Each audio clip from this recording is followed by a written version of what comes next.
back to another episode of Two Chiefs, One Mike. I'm Chief Scott Hughes. And I'm Mike Hawkins.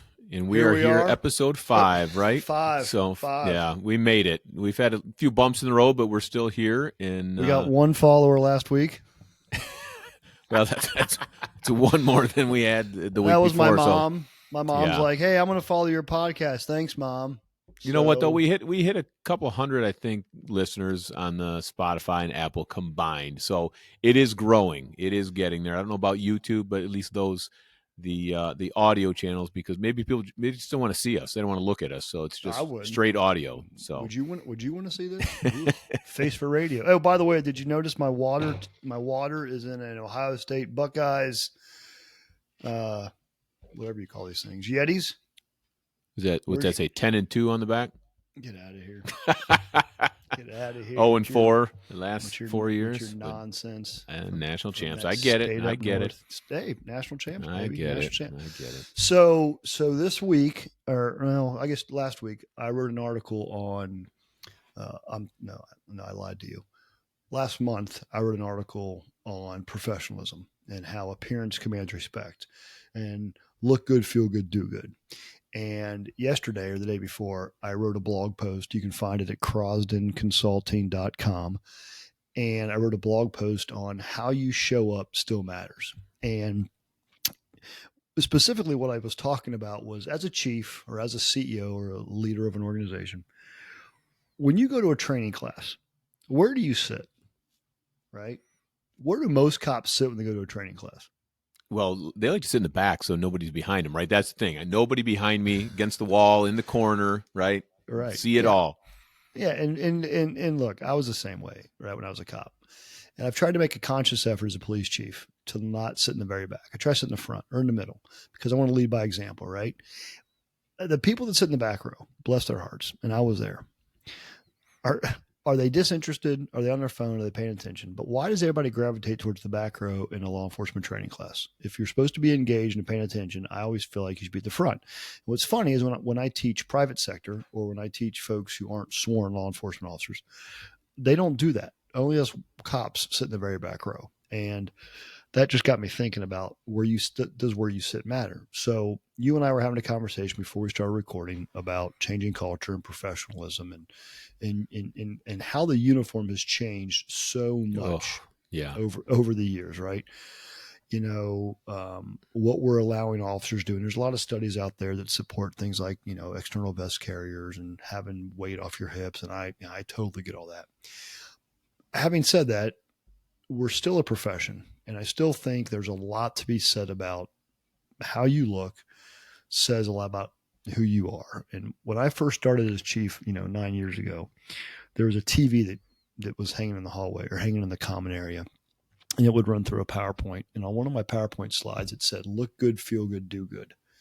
I feel like if you look good, you feel better about yourself, which in turn you're going to do a better job for the people that you're serving and your fellow officers. So anyhow, we thought we'd get in here for a few minutes, talk about professionalism, appearance, changing culture maybe a little bit. So Mike, you're a newer chief.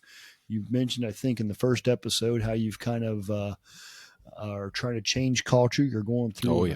You're going through this accreditation process in your state, and walk us through kind of how this journey is going and how it ties into professionalism.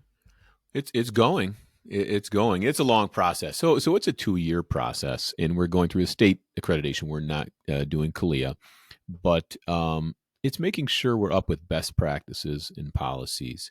And coming out of COVID and coming through several administrations, we thought this was something that we needed here at the police department. And I will tell you, when I say we, it was a small we, me, maybe the deputy chief and a couple others, right? Because a change in culture takes a long time for the good. You can change a culture bad real fast, right? But when you're trying to change it and professionalize it, it takes time. And so we dedicated a specific accreditation manager.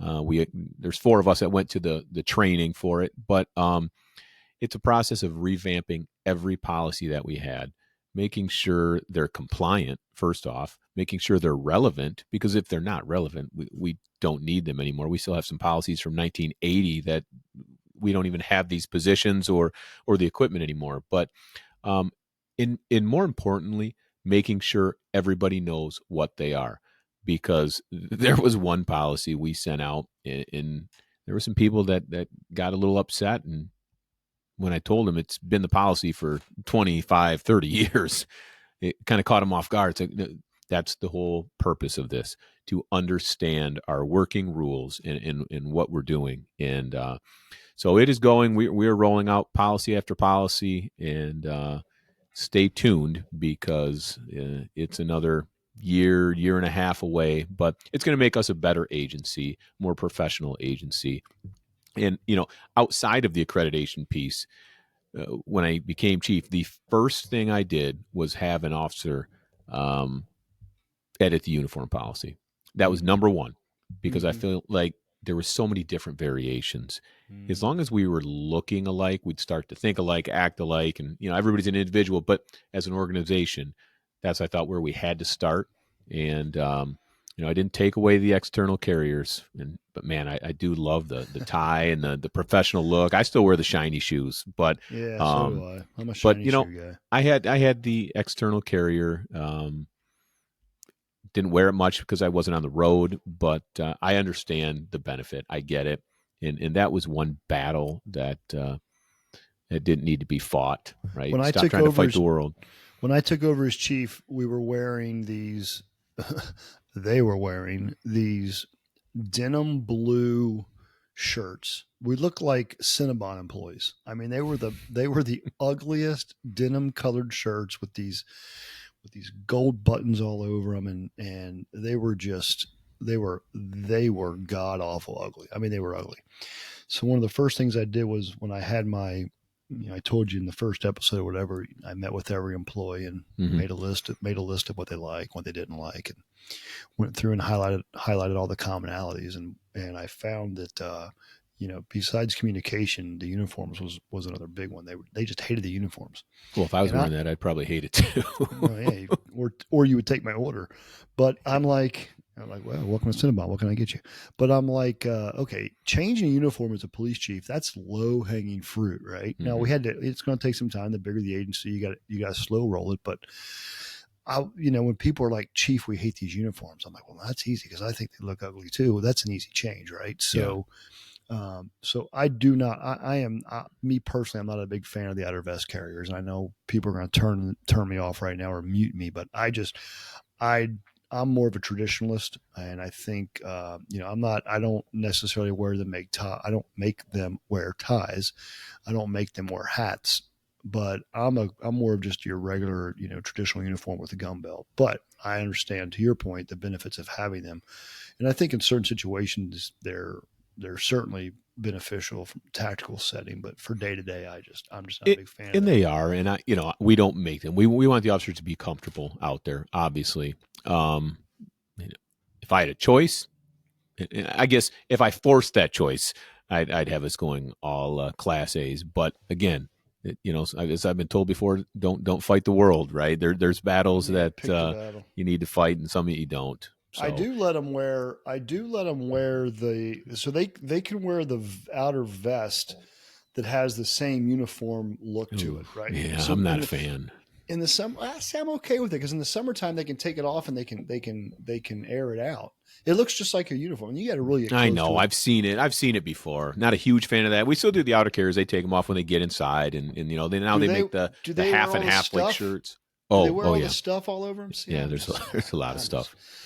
I'm just not a big fan of that. A But hey, lot of that's it. stuff. That's it. But see, as you get older, it's less and less stuff, right? You'd have a gun, and you'd have some handcuffs, and what else? What else is there? When you're younger, you have all the tools, all the extra lights, the knives, the tourniquets, everything. It's like, oh man, yeah, going to war. Well, I thought I saw was it NYPD like just is Just went changing that back. when they went Yeah. back. So I think there is some validity to more of a uniformity look. I always say you look at the military, they all look the same, right? There's a reason why that Yeah. that is. They all look very professional, and you appearance commands respect. I think back in the day when we used to have use of force continuums, what was the very first thing that people saw? Officer presence was number one. Yeah. Yeah, officer presence. And I saw a picture the other day. I don't know if it was AI generated or not, but it was an officer in full uniform at a subway, and he was wearing tennis shoes. Oh, did you see that? No, Like no, legit, that would drive me nuts. He legit was wearing like tennis shoes. Now, but then somebody told me that a lot of those officers in some of these big cities, they ride the subway back and forth to work, and it's like an hour and a half, 2 hour drive or ride, and they would put on more comfortable shoes for the ride. I don't know. Oh man, yeah, I don't know. Like, do you make your different guys world? I guess. Do your guys have to wear hats? No, we don't. And that was the fear with the accreditation process. Oh, we're going to be like so and so or so and so. We have baseball hats. They're allowed to wear baseball hats with their Class B, their outer carrier. Yeah, it is what it is, right? Nope. Listen, Class A's during day shift and on the desk would be great, but again, there's other things we've got to get to first here. So yeah, I'm not a ball. Our canines, our canine can wear a ball cap. If you're on the bike patrol, you can wear a ball cap. But outside of that, I don't make them wear hats. But I'm not a ball cap fan. I don't know. I'm just the old guy, I guess. So what kind of response, what kind of traction did you get on those? Any good comments or any negative comments? It's been 9 years. They every now and again I'll keep hearing we want outer vest carriers, and I'm like, no. And now they just stop bringing it up. Do you let your guys have? Can your guys have beards? Yes, you can see. So we didn't up until about maybe 4 or 5 years ago, right? We could do No Shave November, right? You could do that, and we would raise money. And then we had a new city administration, new mayor, and they thought, hey, let's allow this, and guys loved it. And we've got some guys that, when they're hired, they look like they're 12, and a little bit of a whisker can do wonders for them. But we just put out a policy yesterday on the appearance on this, and it came with the beard length, all this other stuff. Do you measure? Measuring? No, I don't measure it. It says, how you know they're compliant? Well, I try and take their word for it a little bit, but I don't go around with a ruler measuring the beard hair. But there's a couple guys that are like, oh boy, you allow something, you have to at least control it and restrict it, because we can't have a Fu Manchu and a long beard, ZZ Top running around. So there are restrictions, but they're what's the policy? How long can the beard be? I think it was a 2 guard. So it's not much. It's not much. It's a little bit longer than what I've got right now. I want to see. I've got to have some hair. I've got none on my head, so I've got to get some. I want to see you start walking around measuring the length with a ruler.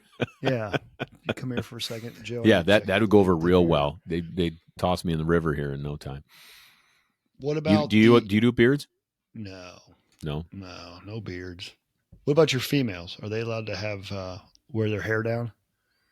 Well, as of 2 days ago, yeah. So the new policy, it used to have to be up, right, in the back, and now it can come down. I forget the inches at just at the top of the shoulders there. I think our female policy is their hair can't come down past their patch. I think I think ours said the same thing about like if you were thinking of a patch on the back, even it can't come down and go over that. I always worry about like getting your hair, like if you're female getting that hair pulled. The body goes. You don't have to worry. You don't have to worry about that. I don't have to worry about that. No, I said if I was a female, I'd be worried about somebody pulling your hair. Like that'd be yes. Most of them wear it up, but anyway. Yeah, most of ours do. But I've seen some with just that hair's way down. I'm like, my goodness, somebody gets a hold of that, you are in trouble. So do you think you have a more restrictive policy than most of the departments around, or are those in your area pretty standard? No, ours is probably more restrictive. I mean, the trend is outer carriers and more tactical than traditional. What about on your?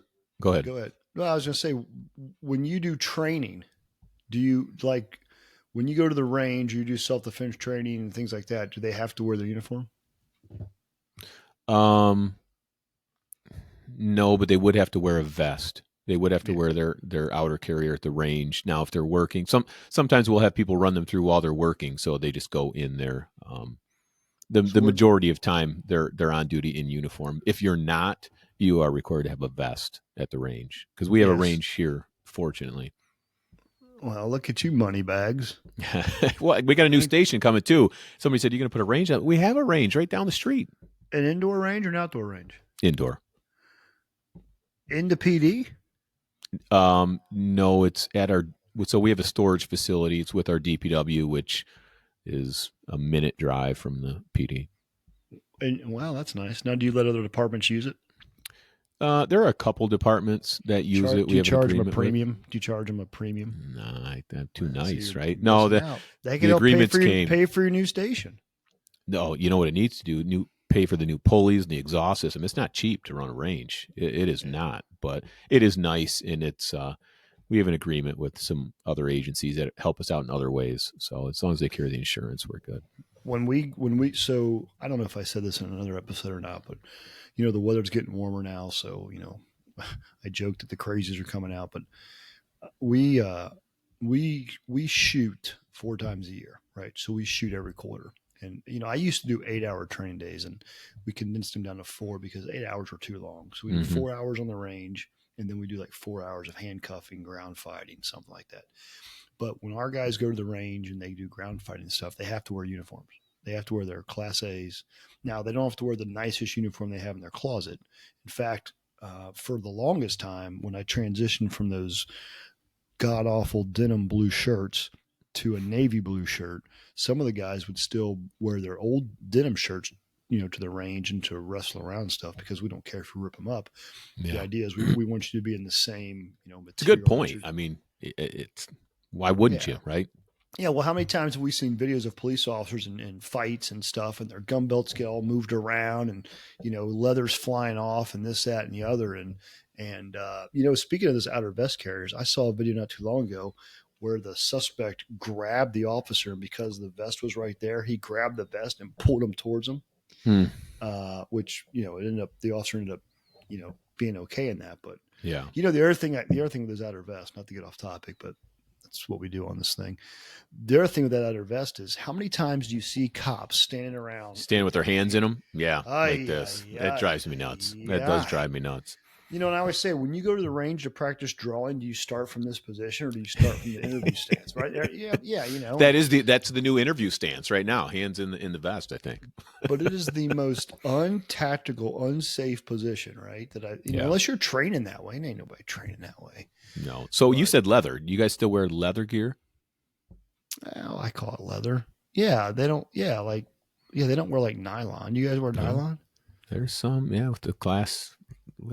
Yeah, we don't use the standard The leather. I canine, love the standard leather. Canine the was a ca- guy. Yeah, see, I was a dog yeah, guy, so I had it and I had it, and then yeah, we've started to change, or not specifically leather. They have the leather like gear. I still yeah. like the It's all old fake leather. stuff. Yeah, it Yeah, is well, the now. fake So stuff you don't have to polish anymore. yeah, You don't have to polish it. You can just put it on and get rained on. You don't have to ever have to polish it. But that's why I do the shiny shoes. They're always shiny. Just wipe them.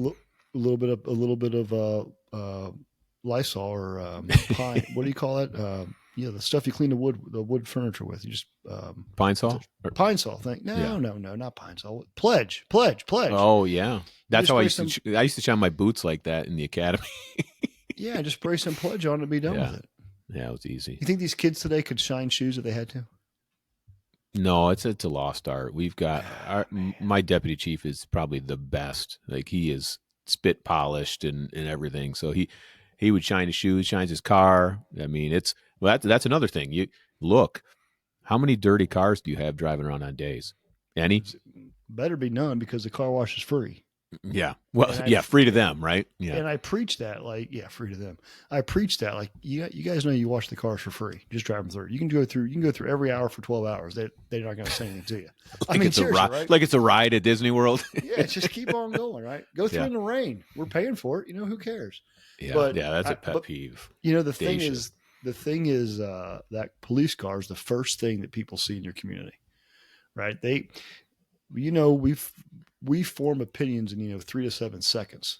And as soon as that car pulls up, now I guarantee you, there's people listening to this right now. I guarantee you, because I made a LinkedIn post about this exact topic, and I had a few people reach out. Now, what was surprising though was of the 10,000 plus followers I have on LinkedIn, there's been a couple posts that I've made that have generated a more comments than others, and this was one of them. And the number of people that reached out and supported my philosophy compared to those that thought nobody cares what you look like, they just want you to blah blah blah blah blah. And I get it, but the number of command staff that were responding that supported me was, I bet you, nine out of 10. It Yeah. was the officers Yeah, who the younger crew yeah, that's the young wearing that guys. vest, right? Yeah. Yeah. Or doesn't want to. Yeah, they don't want to wear. They don't want to wear polyester and all that kind of jazz. But Oh, I love those, man. What kind of cars then do you guys pull up? And what is it? What color? What kind of vehicle? well, that's the other thing I did when I took over as chief. So we're driving these, or we're wearing these denim blue uniforms, and then the cruisers. Uh, it looked like we were security guards at a Oh amusement boy. park. And again, it's not, it's what they'd always done. And Hmm. I had a lot of freedom when I got there to make a lot of changes. And that was, three things they complained about: communication, uniforms, and the cars. And they were driving cars with 100,000+ miles on them. You had sheet metal holding the floorboards together. Yeah. One of the things I did when I got there was I said, "Hey, why don't we take advantage of this municipal financing option?" And they're like, "What the hell is that?" I said, "It's basically you can lease cars." Well, people are like, "We're not going to lease cars. The residual effect, blah blah blah blah." I said, "No, it's not like that at all." So that was how we got our fleet updated fast. Well, Was that I did. that's a great topic for one too, because when I took over, we hadn't bought a car in 2 or 3 years, and we were in the same boat, hundreds, 130,000 miles beat up, and I couldn't replace 9 cars, so Right, right. Did you do the and they same weren't thing? ordered. So I went with a fleet management, yeah, Yep, open-ended yep, lease, yep. and what they saved me. Oh, I mean, I even did a testimonial for the company, and mm, they did. We were able to buy new guns, new body cams, all kinds of stuff for yeah, the money. And I think I got 9 cars from what I could have bought 3 patrol cars for.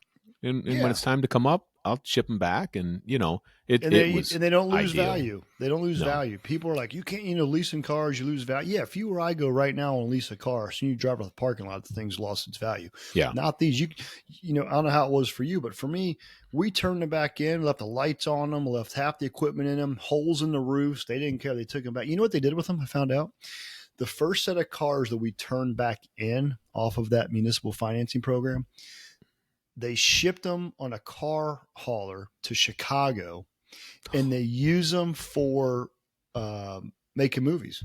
really. Okay, They I always wondered. They pick them up. The car yeah, hauler comes, picks up 2 or 3, picks up three yeah. more. They Some took once them in to a great while they'll Chicago. drive them. But So sometimes Mike, they ask, "Are they drivable?" I'm like, might want to tow this one. but yeah, so they take them up to the Windy City, and my cars might have been in Chicago PD or NCIS or whatever movies being or shows are being filmed up there, because they just wrap them and whatever. But yeah, Who that do you use? Who do you use for that? well, back then we were driving Fords, so we Yeah. used Ford financing, and then I found a different company in Georgia called Santander, and Okay.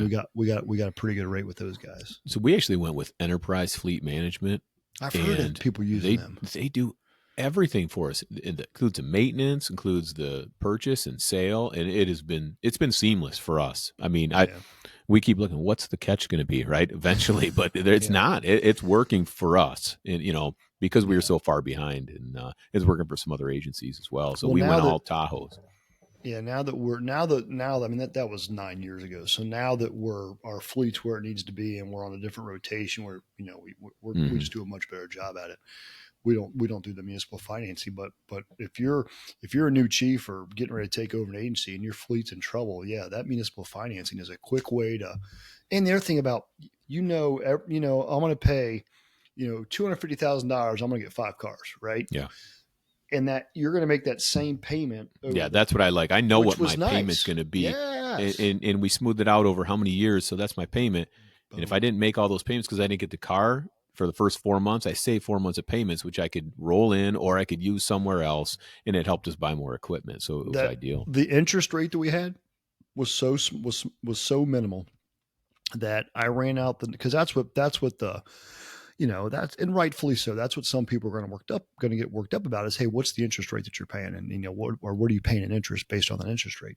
I looked at how much I was going to pay in interest over that. I think it was a 5-year term, if memory serves me correct, maybe 4 years, I but think we did whatever it was. 4. Yeah, Yeah, I looked at that interest payment, and then I looked at our maintenance cost, and it was like, that's where it is. Yeah, yeah, because you get like an older that's car, you're buying this, that. It's like, no, 3 years. They say, hey, it's worth more now. Turn it in. We'll get you another one. I yeah, didn't even the maintenance is next to nothing. yeah. So We were paying thousands and thousands so of much in dollars. brake pads and new alternators, and it was back in the Crown Vic days. Well, you cannot beat a Crown Best Vic. police car ever made. Yeah, Best that was police a car ever tank, made. and man, those were nice. Yeah, see, I So wish you could pull up in one of those. That would command some presence in an old Crown Vic. Now you see yeah, people riding around the people be neighborhood that like, bought one at an auction somewhere. yeah, people be like, this dude is old school. Yes, Whatever he says, we're just going to watch comply out. with. We're just going to comply with this command because this dude doesn't care about anything. He just rolled up in a Crown Victoria. So I want to go back a second. So I was talking about training. I was talking about we train 4 times a year, and Yeah. next week I think this coming next Thursday, and then the following Thursday, we're doing our vehicle shooting class, which is probably my favorite shoot of the year. So we don't have an indoor range like you do. We have an outdoor range, and we work with our local tow company, and we just get some old beat up cars and we put them out at the range, and this is so cool because you sit inside. Well, first of all, they typically the firearms instructors will start you off with like sitting at a picnic table or a bench or something, and you'll just practice drawing your gun and firing a few rounds downrange, and then they transition from the picnic table or the bench. Then they put you inside of a car, and you actually draw and you shoot live rounds out the windshield, and then Wow. they might do a scenario where there's a guy approaching you from the driver's side, so you gotta engage the target from out the driver's side window. But the first time I sat in a car and they said to me, hey, this has probably been 15 years ago. They said, hey, you're going to be our test dummy. And I said, what's this mean? And they said, well, we want you to evaluate this training and see what you think. So we need to put you through it. I'm like, what is it? They said, we're going to have you shoot inside of a car. I'm like, are you crazy? They're Yeah, like, what do try you mean? drawing when you're sitting down like that. Yeah. Yeah, with a seatbelt on, with the with all the other nonsense. And I'm like, okay, whatever. So I draw the gun and I punch out through the front windshield, and I'm expecting just this blowback of glass and everything else, and of course I got my ears and eyes on and stuff, and I remember firing and thinking, oh no, here it comes, and it was loud, obviously, but Yeah. nothing, and I thought, oh wow, that was pretty easy. Like I didn't realize it was going to have that effect, which makes sense, me being the dummy that I am, because if the windshield just collapsed or shattered from the front, then every time a rock hits your windshield, Yeah. you'd be in trouble. But what was interesting was when I shot out the side window, because when you shot out the side window, and the first guy that gets to do that gets to basically shoot out the entire window, and that thing went and completely collapsed. But But what better than reality-based training? well, that's the only Yeah. that's the only way you should be training today. And we the weather's getting warmer here in the Midwest, as we talked about. So ramping up our training, and we're getting ready, and too many agencies, I believe, don't take advantage of how much training they really could be doing. I think we've talked about this before, but it's like, with all these different websites and video platforms you can go to watch police training videos and stuff, like, how much you can get done in roll call, Yeah. right? I've said this probably 1,000 times, but typical roll call is about 30 minutes, right? The first 4 minutes is actually doing police stuff, right? And then Yeah. they spend 26 Then it's a lot of lies, right? A lot of coffee, a lot of lies, stories. Yeah. complaining And they've about changed from years. Yeah. Yes. Yeah, absolutely. Yeah, and It's then like, you get the 5 minute Scott Hughes bashing, yeah, that's from right. somebody. Hey, So yeah, yeah. This policy, this accreditation, this that, rah, rah, yeah, rah, rah, rah, right? Think about how much you can get done sitting there. Give everybody a blue gun or a red gun, or do whatever you got to do, and just practice drawing or just doing handcuffing. And do you guys do inspections at your place? Uniform inspections? No, not Yeah, really. I mean, we another still lost do art. vehicle inspections, right? We're supposed to go out on Sunday mornings, check the vehicle, make sure everything's there, and minus every day, looking back seat, all that stuff. But actual full Right. vehicle inspections we're supposed to do. We used to do. I mean, as simple as it was. I remember day shift Sundays, and when I was a younger guy, it was shotgun loading and combat loading, just passing around with the dummy rounds, right? And that was you'd eat breakfast and you pass around the table, and now You're showing there's your people. There's age. people don't even. I know people with a shotgun. What? What's a shotgun? Nobody Never seen carries a them hardly shotgun. anymore. Yeah, ours are all converted. Now you can't get rifles nowadays. Yeah. Oh yeah. Some Yeah. But some people still, I think, would argue that point that they like that rack. I just read an article yesterday about how effective the shotgun can still be while old, and I thought, it's like me, right? While old, it can still be effective, but It's that noise, right? yeah. Oh man. People are Yeah. like, again, imagine rolling up today in a Crown Vic, getting out with a shotgun. Yeah, it'd be like a whatever, you, 1980s. It'd be whatever like you say, colors, right? whatever you say, officer. We're Yeah. here to comply. We didn't mean any harm. So Yeah, training it. I mean, it's tough in a smaller agency because a lot of time it's overtime, and well, that's why we've you got gone through our yeah. overtime budget like crazy. But it's that important. I think we had a 300% increase in training last year. It's sending guys to schools that are relevant Yeah, and that we need because the old days and send somebody to this school. Why? Because it was free or it right. didn't cause overtime. It's like no, no, no, no, no. Send people to schools that will help them, help the agency, help the community. And if it costs you time and a half to backfill them, well, there's a cost to it to Like doing things right. all my lawyer buddies say, pay me now or pay me later. Right? I mean, seriously, the first thing's they're gonna attack is Isn't that is funny your as a training. chief? Now you have lawyer buddies where you were on the road. The lawyers were not buddies back I then. got a ton of lawyer buddies. I teach with one. I Yeah. teach with two lawyers. Yeah, but that's the first thing they attack is training. That's where I always say Yeah. too. The sergeants are so daggone important when it comes to training. And sitting that roll call, sergeants do your job right. Train your Yeah. people up. Show them some videos. Make them Well, better. that's what we tell them. Lack of training, lack of supervision. Man, those are two things they'll bite you every time. every month, my guys and gals, sergeants are required to do body cam reviews, right? They just have to Mm-hmm. randomly pull, 4 or 5 reviews, and I see them all. We put them all in Guardian tracking, and so I can see all the reviews that they do. But one of the reasons we make them do the reviews is not to catch them doing something wrong, right? Yeah. It's to use them for training. And what I'm really proud of is when I read these reviews, and typically they'll pull like a traffic stop, they'll pull a domestic, they'll pull a suspicious person call, they'll pull up a mental crisis, like they'll pull 4 or 5 different types of videos. But I'll have sergeants who will literally, when they write up their synopsis of it, they'll be like, Officer Hughes exited his patrol car on this nighttime traffic stop, and he didn't slam his car door, and he did a passenger side approach, and he didn't illuminate himself with his flashlight. And when he got up to the passenger side of the car, he stayed behind the B pillar in a tactical position and used the element of surprise to his benefit. Like they actually spend time Yeah. writing down what it is that they actually reviewed. But then when they sit down with the officer, that's training, right? That's reinforcing. Hey, Yeah. this is what Making this sure is, you're doing the right thing. Why'd you no, do this? Because this. Oh, right. yeah, that was a good move, right? Yeah. Yeah. Now, if they see them do something, something they need to do different, then they can spend time. Like, hey, have you ever thought about this? Have you ever thought about that? There's going to be another blog coming out. I think it's already been posted to the website crosdenconsulting.com that talks about how too many departments, again, it's my website, so it's my opinion, but well, it's the truth. Too many agencies use discipline as punitive and as I got you.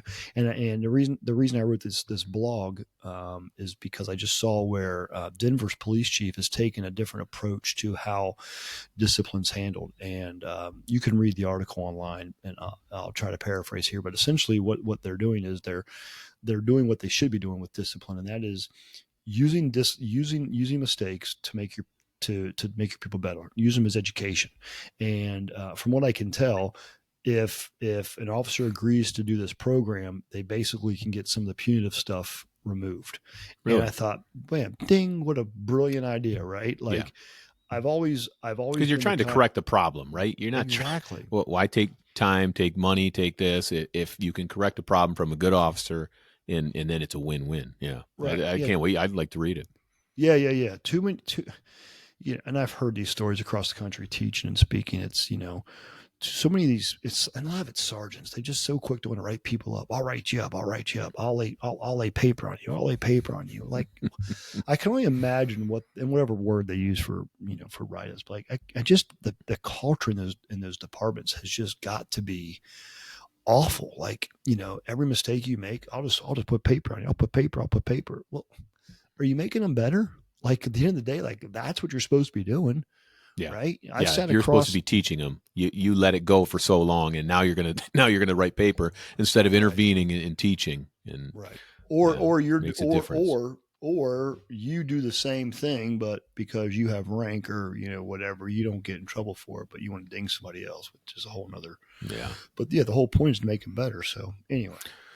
Well, we've been rambling on for This has a been little while. a lot of Yeah, rambling tonight. that's A lot all of right, rambling though. in episode 5. Yeah. Well, Episode 5 got my mom following me on YouTube, so we're up to 3, me, you, and my mom. That's no, good. I think my son and he leaves comments, right? If he watches it, we know your fake comment, right? We found it, we spotted it. Well, But I'm probably gonna jinx this now, but I haven't seen one negative comment yet. Well, I guess because nobody's watching. yeah, Nobody watches it. yeah, when it's only a couple friends watching it, it's usually not that bad. Oh, Lordy, But Lordy. hey, it All is right, it is yeah. late. The NFL draft has started. It's time to watch the end of it. Why don't you take us home today while we get ready to think about what we're doing for episode 6? Yeah, no, thanks. Check out the crosdenconsulting.com. Hit the blog page. Check out those last 2 articles I'm talking about. It's a crazy world we're living in. Had an officer get killed yesterday. Did you hear about this officer down in Texas? Texas. He, a deputy sheriff, I believe. Don't hold me to that. I think he was a deputy on a crash scene or out of his car. Got hit by some passing debris. Oh, I no. mean, just some debris flew up off the road or something. As a car went past him. But you just never know what's going to happen. Leaders, take care of your people. Remember where you came from. Remember why you do what you do. Remember, the higher up you go, it's not to do less, it's to do more. That's why you make more money. You have more responsibility. If you don't care, they won't care. So with that being said, Chief Hawkins, you got a draft to watch. I'm going to bed because it's late. 6 a.m. CrossFit comes early. Oh, gosh. Yeah. All right. Well, we appreciate it. It's 11 o'clock Eastern our time right now when we're recording this. So that's what I'm talking about. That's why I look tired. It's been a long day. It's been a long day. I'm tired. This light doesn't help. It makes me look bright, and it's annoying, to be honest with you. But here we are. All right. Thanks for tuning in. Shiny. Yeah. Thanks for tuning in. We'll catch you next time. All right. Sounds good. Thanks. Podcast. Follow us. Subscribe. Talk to you later.